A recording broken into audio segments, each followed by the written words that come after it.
আসসালামু আলাইকুম সবাইকে, আশা করি সবাই ভালো আছেন। নোয়াখালীর এক্সপ্রেসের যারা ফ্যান্স রয়েছেন তারা কিন্তু খুব একটা ভালো নেই, এটা কিন্তু বলে দেওয়া যায়। কারণ দুটো ম্যাচ খেলেছে তারা, প্রথম ম্যাচ শোচনীয়ভাবে হারলেও দ্বিতীয় ম্যাচে কিন্তু সৈকত আলীর নোয়াখালী এক্সপ্রেস বেশ ভালোভাবে ফিরে এসেছিল।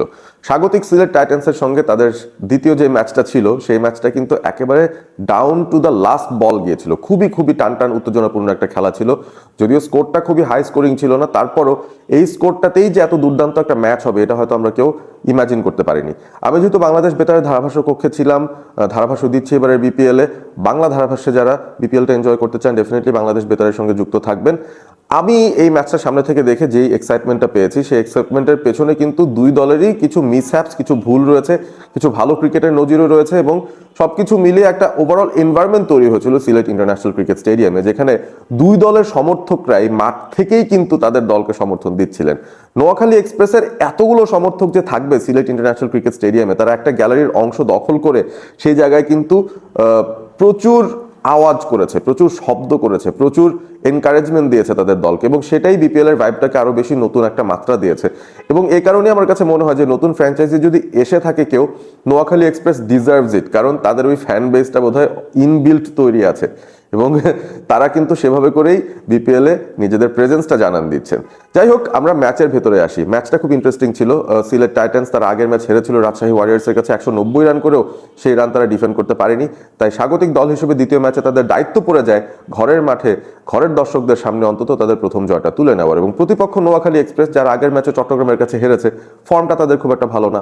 টস জিতেছিল সিলেট টাইটান্স, তারা টস জিতে আগে ফিল্ডিং এর সিদ্ধান্ত নেয়, নোয়াখালীকে আগে ব্যাটিং এ পাঠায়। সো নোয়াখালীর ওভারঅল যে স্টার্টিং 11 সেটা নিয়ে কিন্তু আমাদের একটা প্রশ্ন শুরু থেকেই ছিল যে আসলে লাইন আপটাতে ব্যালেন্স আছে কিনা।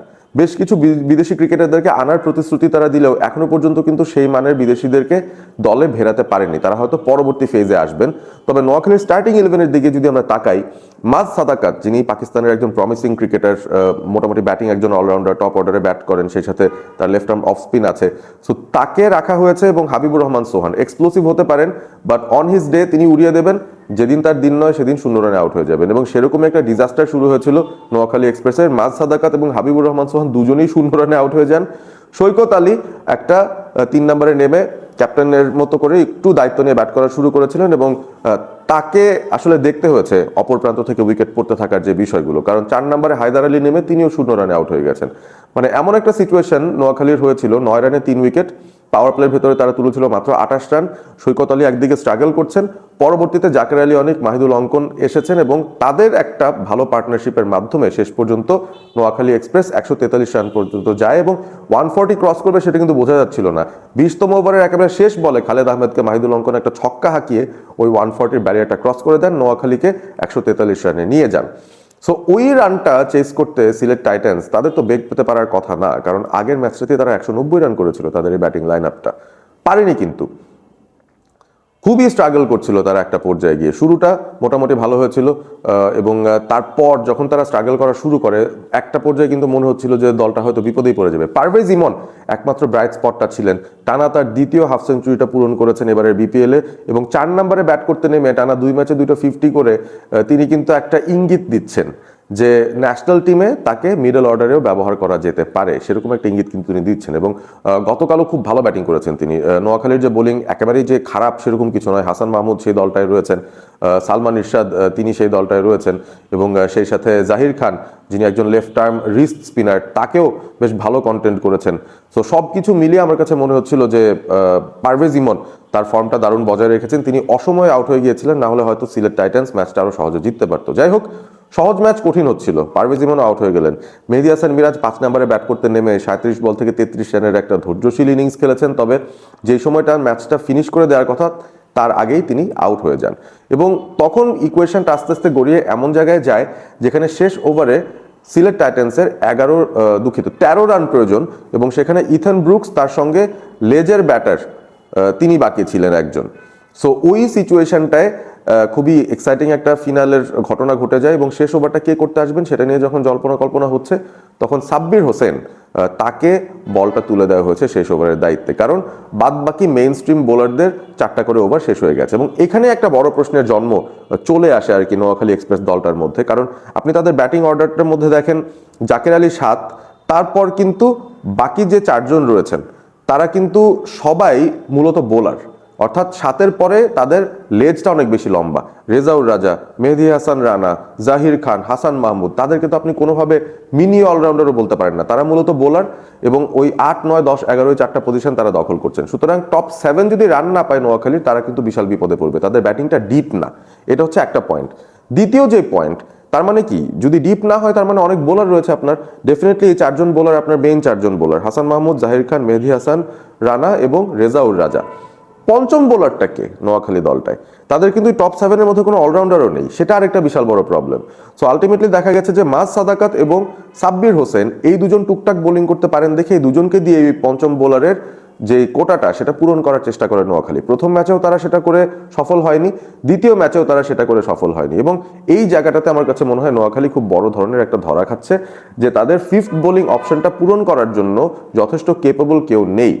এবং সৌম্য সরকারের কথা আমি এই জন্যই বলছি, আমার থাম্বনেইলে কিন্তু সৌম্যকেই আমি ফোকাসে রেখেছি, কারণ সৌম্য সরকার নোয়াখালী এক্সপ্রেসের ডিরেক্ট সাইনিং, এবং আমার কাছে মনে হচ্ছিল যে তিনি অ্যাভেলেবল থাকলে হয়তো শুরু থেকে তিনি ক্যাপ্টেনই থাকতেন এই দলটার।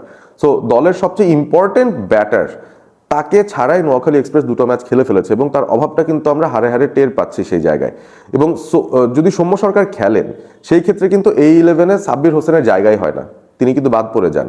সো আপনি ইমাজিন করেন সাব্বিরের জায়গায় যদি সৌম্য থাকতেন, ইভেন তিনিও যদি লাস্ট ওভারটা বল করতে আসতেন, আমার কাছে মনে হয় যে রিটার্নটা একটু বেটার হতো। যে 13 রান হজম করেছেন সাব্বির হোসেন, শেষ ওভারে তিনি একটা নো বল দিয়েছেন, নো বল দেওয়ার পরে ফ্রি হিট বলে ইথান ব্রুকস তাকে 6 হাঁকালেন, তার পরের বলে 4 হাঁকালেন।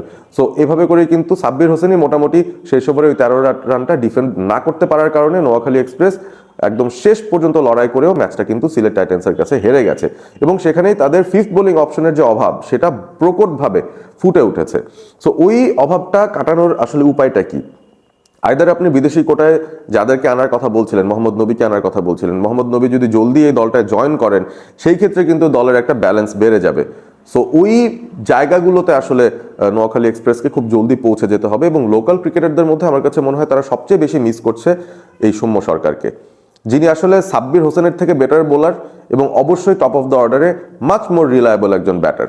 সো তার না থাকার মধ্যে কিন্তু একটা বিশাল গ্যাপ তৈরি হয়ে যাচ্ছে, কোয়ালিটির একটা গ্যাপ তৈরি হয়ে যাচ্ছে নোয়াখালী এক্সপ্রেসের। সুতরাং নোয়াখালী এক্সপ্রেসের যারা সমর্থক রয়েছেন, আমি আশা করব যে আপনারা ওই মাঠে দলকে সমর্থন তো দিচ্ছেনই, আপনি সৌম্য সরকারের সাথে আপনারা পারলে সরাসরি যোগাযোগ করেন, বা আপনারা সোশ্যাল মিডিয়ায় একটা আওয়াজ তোলেন যে সৌম্য ভাই প্লিজ আপনি খুব জলদি দলের সঙ্গে জয়েন করে ফেলেন, আপনাকে আমাদের প্রয়োজন।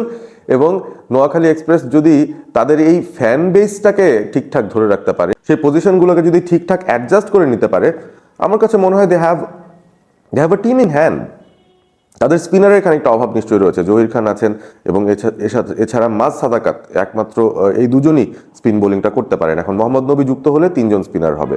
সো এই মোহাম্মদ নবী আসার আগেও কিন্তু তাদের ওই স্পিন ডিপার্টমেন্টটায় একটা ভয়েড থেকে যায়, এবং যদি আপনি বলেন যে তাদের মিনি অলরাউন্ডার ক্যাটাগরি বা অলরাউন্ডার ক্যাটাগরি কেউ নেই, সেখানেও কিন্তু মোহাম্মদ নবী একটা ইম্পর্টেন্ট রোল প্লে করেন, এবং সৌম্য সরকারও ঠিক একই একটা ইম্প্যাক্ট এই নোয়াখালী এক্সপ্রেস দলটায় রাখতে পারবেন as an all round player, not only just an opener, not only just a top 3 batter, but of course as a bowler as well. So ওই জায়গাটায় আমার মনে হয় নোয়াখালী এক্সপ্রেস তাদের এগিয়ে যেতে হবে, এবং খুব জলদি এদেরকে যদি দলে না ফেরানো যায় তাহলে কিন্তু ওই যে সময় চলে যাবে, 10টা ম্যাচে তো টোটাল খেলার সুযোগ রয়েছে এক একটা দলের। সো 10টা ম্যাচ দেখবেন মুহূর্তের মধ্যে চলে যাচ্ছে, এবং আপনি টানা ম্যাচ হেরে এমন পরিস্থিতিতে চলে গেছেন যে টপ 4-এ যাওয়ার আপনার সুযোগ নেই।